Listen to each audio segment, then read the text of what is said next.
This video is going to show you how to easily publish audio description using 3Play Media's simple embed plugin. This plugin lets you add audio description to video players that don't otherwise support description, as well as to YouTube videos that you don't own. Start by logging into your 3Play Media account. From the My Files page, select Audio Descriptions Complete. Click on the name of the file you'd like to select. In the transcript window, select Publish, then choose Publish Plugin. Select your video player from the drop-down menu. Copy the embed code provided and add it to the body of your HTML page. You'll have to add your video player code and player ID.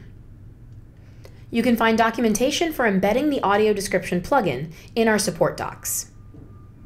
It should look like this. Publish your page and play your video with the audio description plugin. Pull zipping up jackets over MI t-shirts. Fastening chest, waist, and leg straps over bright bodysuits.